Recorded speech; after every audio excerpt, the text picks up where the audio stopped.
Assalamualaikum warahmatullahi wabarakatuh.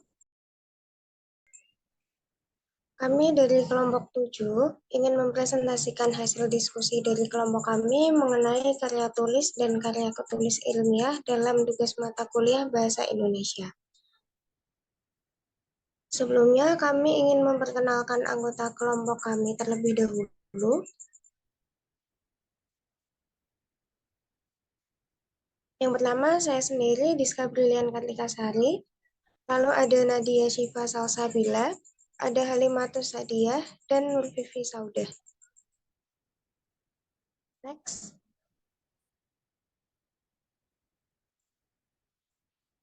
Untuk yang pertama ada definisi dari karya tulis. Dalam Kamus Besar Bahasa Indonesia atau KBBI, karya tulis didefinisikan sebagai suatu karangan atau tulisan yang didasarkan pada fakta maupun fiksi serta kaidah tertentu. Jadi dalam suatu karya tulis dapat dibedakan menjadi dua jenis yang akan dibahas pada slide selanjutnya.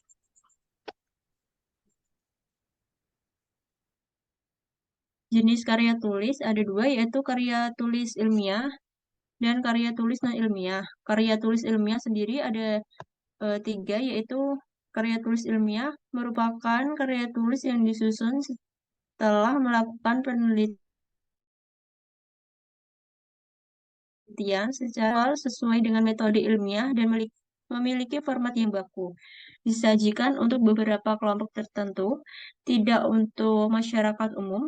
Misalnya makalah ilmiah, makalah sementerial, skripsi, tesis, dan disertasi. Yang kedua ada karya tulis semi ilmiah.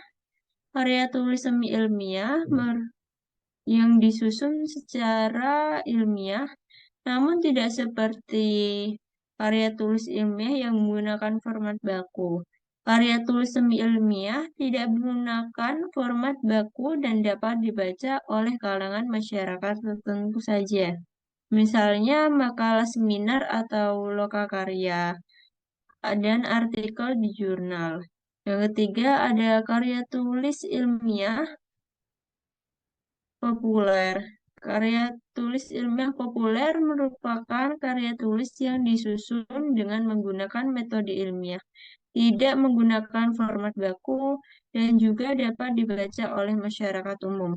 Misalnya artikel ilmiah di majalah atau artikel ilmiah di surat kabar. Yang kedua, yaitu karya tulis non-ilmiah ada 5. Yang pertama ada dongeng. Dongeng merupakan suatu karangan fiktif yang biasanya dibuat karena terinspirasi dari sebuah peristiwa.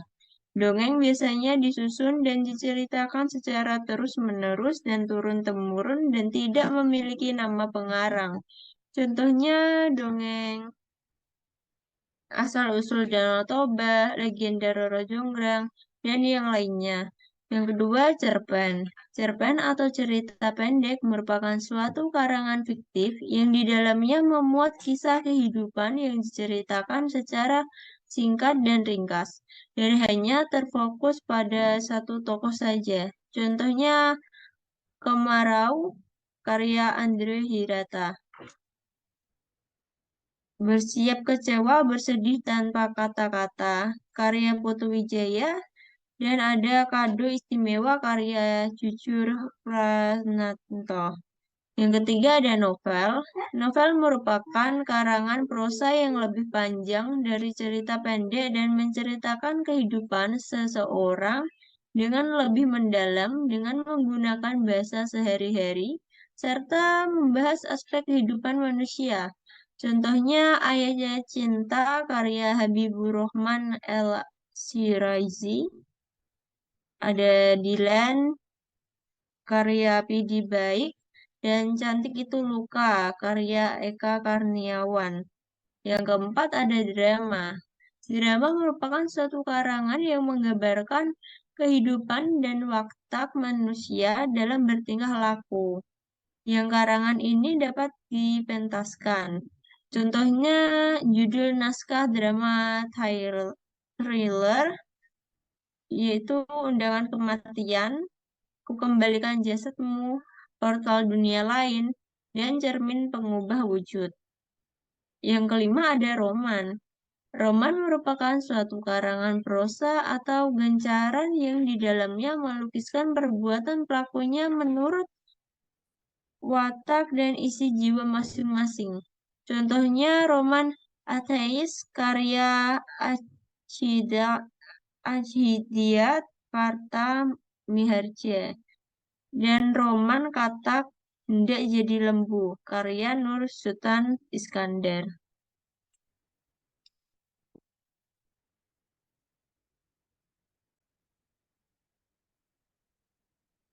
Selanjutnya bisa dijelaskan.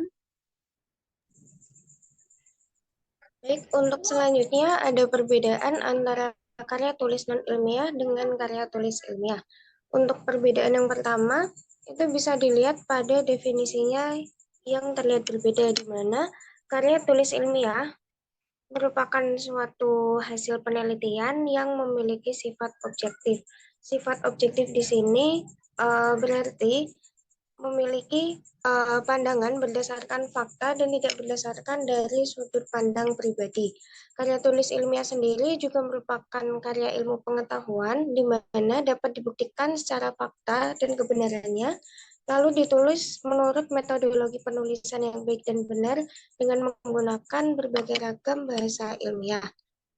Lalu dari karya tulis non-ilmiah banyak membahas tentang hal-hal berdasarkan fakta pribadi dan bersifat subjektif. Untuk yang kedua, karya tulis ilmiah bersifat metodis dan sistematis. Sistematis di sini mengandung makna bahwa ilmu pengetahuan disusun secara berurutan atau teratur yang memiliki fakta-fakta penting yang saling berkaitan antara satu sama lain. Sedangkan dari karya tulis non-ilmiah sendiri memiliki sifat emotif, tidak sistematif, persuasif, dan deskriptif. Emotif di sini merupakan suatu kalimat yang mengandung pikiran atau perasaan positif, bahkan negatif yang bersifat subjektif. Jadi emotif ini berdasarkan sudut pandang. Lalu yang kedua ada persuasif, yaitu satu cara yang digunakan untuk orang lain melakukan sesuatu. Yang ketiga, yaitu karya ilmiah dalam pembahasannya menggunakan kode etik penulisan karya ilmiah. Sedangkan pada karya tulis non-ilmiah, gaya bahasanya bersifat non-formal, meskipun terkadang ada beberapa yang bersifat formal dan teknis. Selanjutnya,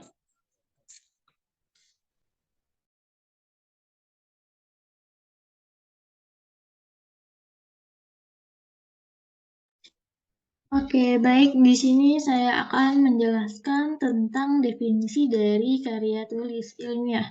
Secara umum, karya tulis ilmiah adalah suatu karya tulis yang disusun berdasarkan pendekatan metode ilmiah, aplikasi dari metode ilmiah yang ditujukan untuk kelompok pembaca tertentu, dan disajikan menggunakan format tertentu yang baku. Adapun definisi karya tulis ilmiah berdasarkan beberapa para ahli, yang pertama ada Suyanto dan Jihad pada tahun 2009. Karya tulis ilmiah adalah serangkaian kegiatan penulisan yang berdasarkan hasil pengkajian sistematis mengacu kepada metode ilmiah yang digunakan terhadap permasalahan yang muncul sebelumnya. Selanjutnya ada Nur Laili pada tahun 2014. Karya tulis ilmiah merupakan karya tulis yang memiliki sifat ilmiah dan memenuhi syarat keilmuan yang mencakup isi kajian sesuai dengan ilmu pengetahuan ilmiah, menggunakan metode berpikir ilmiah yang logis dan sistematis dan bersifat objektif. Selanjutnya, ketiga ada Samadan pada tahun 2019. Karya tulis ilmiah adalah suatu tulisan yang bersifat ilmiah dan disusun secara sistematis. Keempat ada Wahyu pada tahun 2001. Karya tulis ilmiah adalah suatu karangan yang mengungkapkan suatu permasalahan dengan metode ilmiah.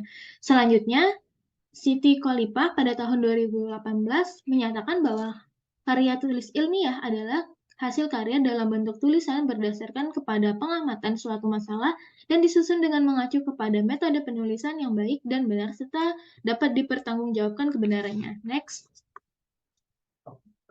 Nah, di sini ada beberapa jenis dari karya tulis ilmiah itu sendiri. Pertama ada laporan. Laporan adalah bentuk karya tulis ilmiah yang menyajikan fakta tentang suatu peristiwa atau kegiatan dengan metode ilmiah. Adapun jenis laporan, yang pertama adalah laporan ilmiah. Jadi laporan ilmiah itu disusun melalui tahapan berdasarkan teori tertentu dan memakai metode ilmiah yang telah disepakati oleh para ilmuwan. Nah, biasanya banyak dijumpai pada laporan atau kajian penelitian dari suatu program studi. Selanjutnya, yang kedua ada jenis laporan teknik. Pemberitahuan yang mencakup tanggung jawab dari pelapor kepada si penerima laporan tentang penyelenggaraan suatu kegiatan. Dalam penulisan pelaporan ini mengandung data objektif yang bersifat ilmiah dan dalam laporan teknik digunakan bahasa tulis untuk mengkomunikasikan gagasan, paham, serta hasil pemikiran dan penelitian. Next, selanjutnya. Yang kedua ada artikel. Artikel adalah tulisan yang bersifat suatu pemikiran yang kajian pustaka dari hasil penelitian atau pengembangan proyek. Adapun ciri-ciri dari artikel tersebut yaitu pertama, fakta dan bukan opini. Jadi isinya sudah pasti fakta dan diketahui kebenarannya. Selanjutnya ada bersifat informatif, di mana memberikan informasi fakta yang dapat dipertanggungjawabkan kebenarannya. Yang ketiga ada sumber data yang valid dan fakta. Yang keempat, ditulis dengan sistematis, maksudnya dalam membuat artikel ditulis secara terstruktur. Yang kelima, ada bahasa formal dan bahasa baku, serta disampaikan secara singkat, padat, dan jelas. Selanjutnya ada jenis dari artikel secara umum. Yang pertama adalah artikel penelitian. Jadi artikel penelitian ini dipublikasikan dalam jurnal ilmiah dengan tujuan untuk mengetahui apakah penerapan teori-teori ilmu pengetahuan yang sudah ada terkait dengan masalah yang diteliti layak atau tidak. Selanjutnya ada artikel non-penelitian, berupa hasil pemikiran yang konseptual dari penulis tentang satu hal dengan mengembangkan kaidah berpikir ilmiah yang logis, kritis, objektif, dan sistematik. Dan biasanya berisi teori konsep, prinsip, pengembangan suatu model, mendeskripsikan fakta atau fenomena tertentu, atau juga berupa penilaian suatu produk. Selanjutnya ada telaah buku. Telaah buku ini berupa gambaran ringkasan secara analitik dan kritis terhadap suatu buku yang telah dipublikasi dalam waktu kurang lebih 1-3 tahun. Next, selanjutnya ada ketiga, ada jenis makalah. Makalah adalah karya tulis ilmiah yang menyajikan suatu masalah yang pembahasannya berdasarkan data di lapangan yang bersifat empiris dan objektif. Adapun dari jenis makalah itu, pertama, ada makalah deduktif. Ditulis menggunakan metode berpikir penerapan hal-hal umum di awal untuk selanjutnya dikembangkan ke dalam bagian-bagian yang khusus berdasarkan kepada kajian teoritis yang relevan dengan masalah yang diangkat. Selanjutnya adalah makalah induktif. Ditulis menggunakan metode berpikir dari hal-hal yang khusus ke umum berdasarkan kepada data empiris dari lapangan yang relevan dengan masalah yang dibahas.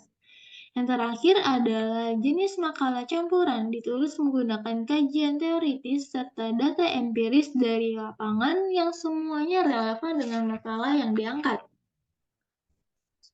Selanjutnya, ada bentuk makalah berdasarkan ciri dan tujuannya. Yang pertama, ada makalah studi atau ilmiah. Makalah studi atau ilmiah biasanya digunakan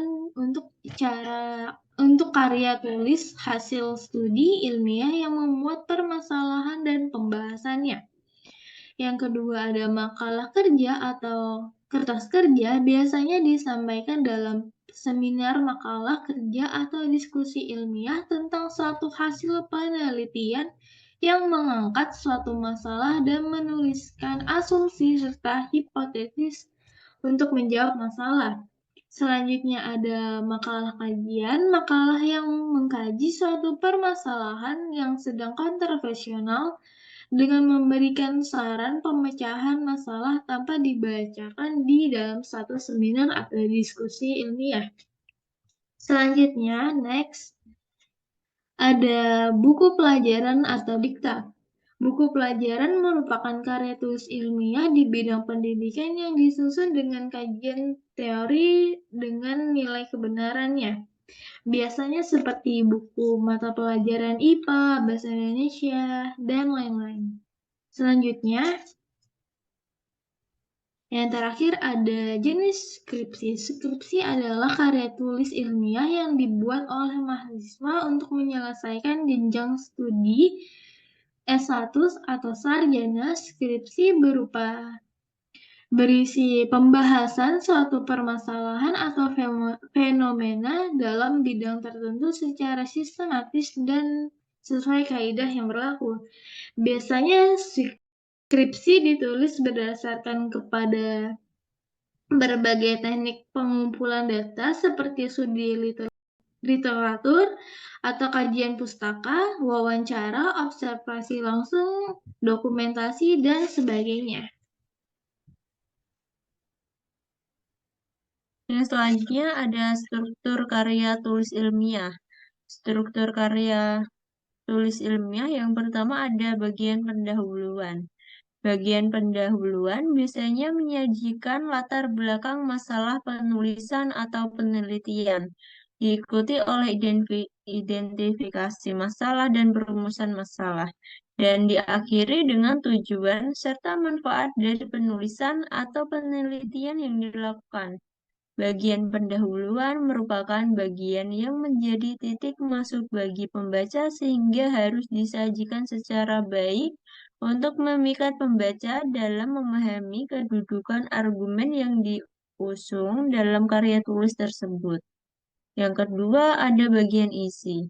Bagian isi merupakan pernyataan dan pengembangan gagasan utama.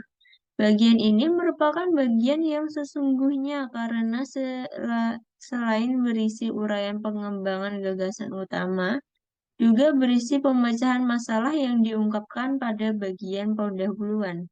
Bagian isi merupakan bagian pembahasan tentang perihal pokok penulisan dan permasalahannya dengan sistematika yang didasarkan pada kompleksitas suatu masalah yang disajikan.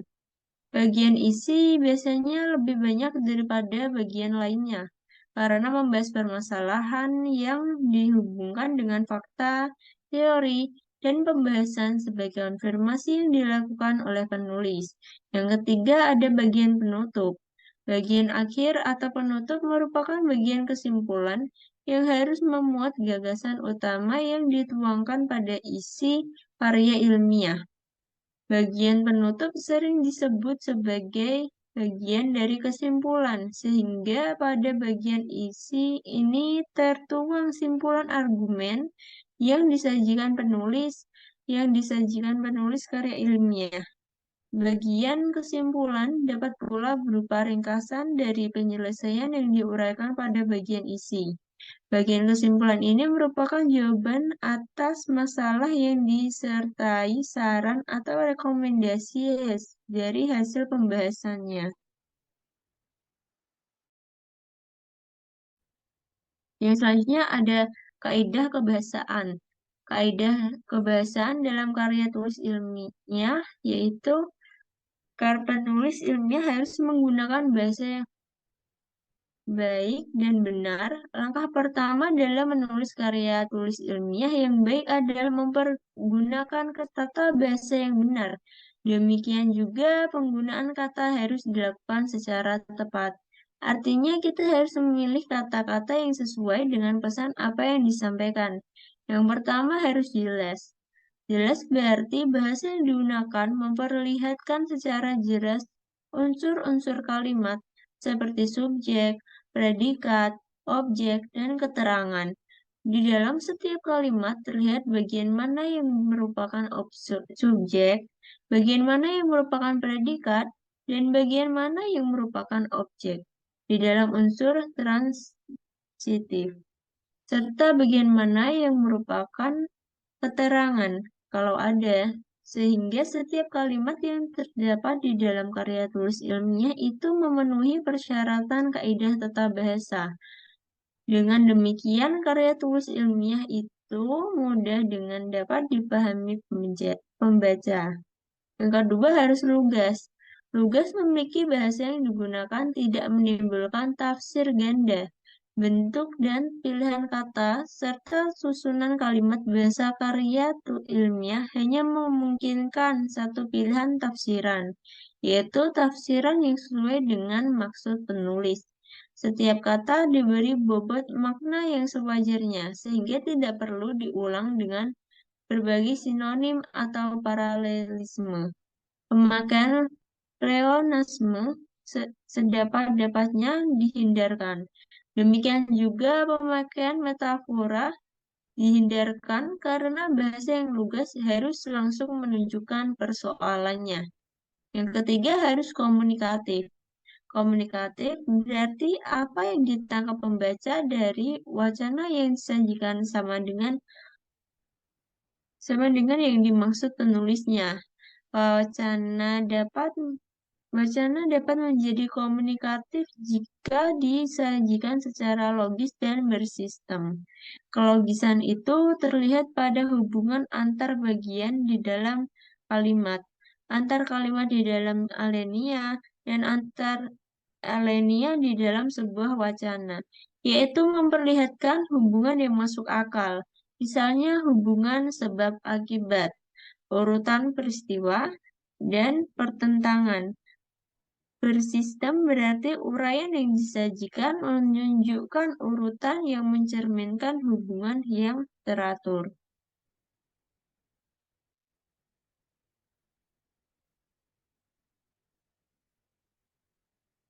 Selanjutnya bisa dijelaskan. Selanjutnya adalah karakteristik karya ilmiah. Hampir sama ya dengan tadi kaidah kebahasaan. Yang pertama adalah lugas. Artinya tidak emosional, bermakna tunggal,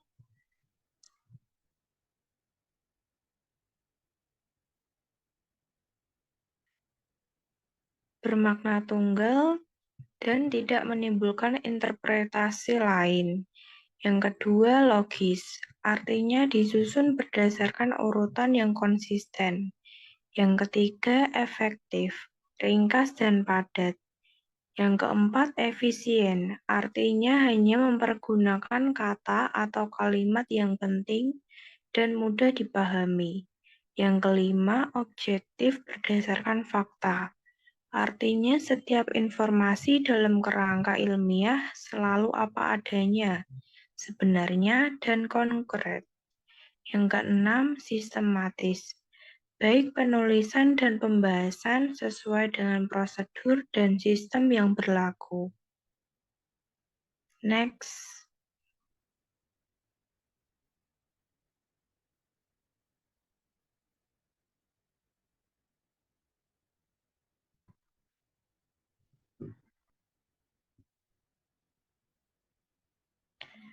Fungsi penulisan karya tulis ilmiah.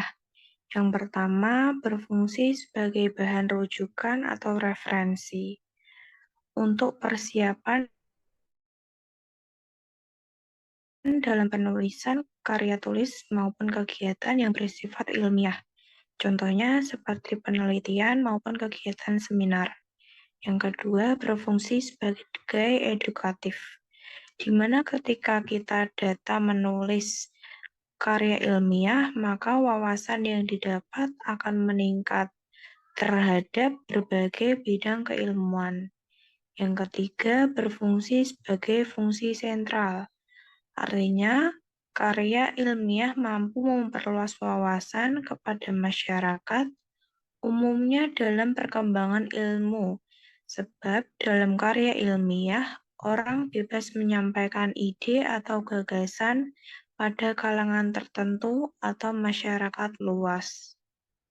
Next.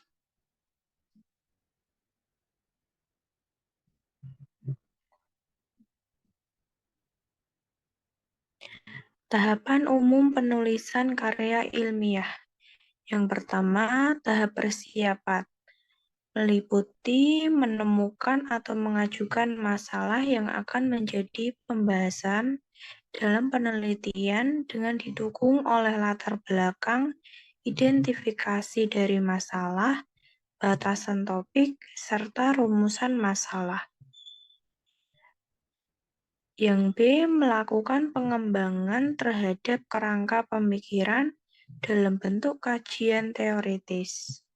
Yang C, pengajuan terhadap hipotesis atau dugaan sementara terkait penelitian yang akan dilaksanakan. Yang D, metodologi yang mencakup berbagai teknik yang dilakukan dalam pengambilan dan pengumpulan data, teknik pengukuran, serta teknik analisis data.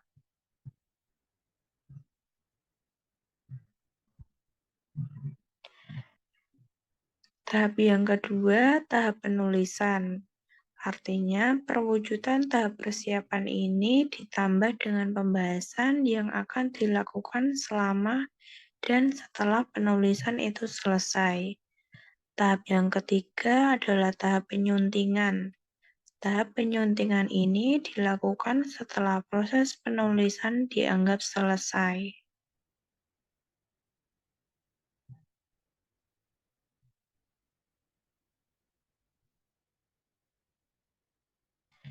Manfaat penulisan karya ilmiah. Yang pertama, sebagai sarana pengembangan pikiran. Dukungan ini sebagai pembiasaan diri untuk membedakan dan menyadari antara gagasan atau pemikiran dengan segala hal tentang dunia nyata, tentang peristiwa di sekitar, bahkan tentang berbagai keadaan atau kondisi apapun. Yang kedua, sebagai sarana membantu kesenjangan antara pemahaman atau logika. Melalui tulisan, kita mampu menemukan adanya hambatan, kesulitan, ataupun kekurangan pengetahuan kita tentang berbagai macam konsep atau teori. Dengan adanya temuan kekurangan atau kesulitan itu, memungkinkan kita untuk menyadari kemudian menemukan jalan sendiri untuk dapat memahami suatu permasalahan, teori, maupun konsep. Next.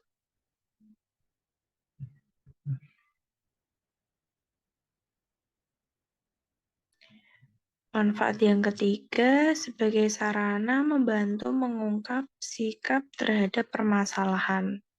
Artinya, melalui tulisan, kita bisa mendapatkan kejelasan posisi atau kedudukan kita di tengah permasalahan yang sedang dikaji. Melalui ini, memungkinkan kita untuk melihat secara objektif kekuatan dan kelemahan dari berbagai macam perspektif yang berlainan atau berbeda-beda. Manfaat yang keempat adalah manfaat yang dirasakan oleh masyarakat luas, sebab karya ilmiah dapat dijadikan acuan atau referensi. Selain itu, dapat memperluas wawasan terhadap berbagai perkembangan ilmu pengetahuan yang ada.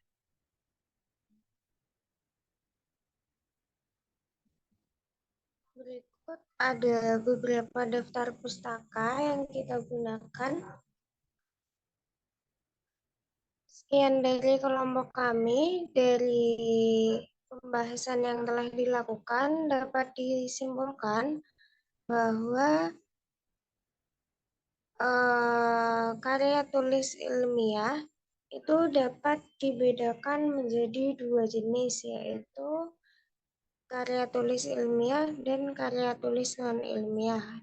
Di karya tulis ilmiah sendiri itu dibedakan menjadi 5, yaitu ada laporan, artikel, makalah, buku pelajaran, dan skripsi. Lalu dari struktur karya ilmiah sendiri itu ada pendahuluan, isi, dan penutup. Sedangkan dari kaidah kebahasaan sendiri itu ada 3, yaitu jelas, lugas, dan komunikatif. Lalu ada fungsinya itu bisa menjadi bahan referensi, edukatif, serta memiliki fungsi sentral, serta untuk manfaatnya sendiri seperti yang telah dijelaskan. Salah satunya adalah memiliki manfaat yang luas bagi masyarakat. Sekian dari kelompok kami. Mohon maaf apabila terdapat kesalahan. Wassalamualaikum warahmatullahi wabarakatuh.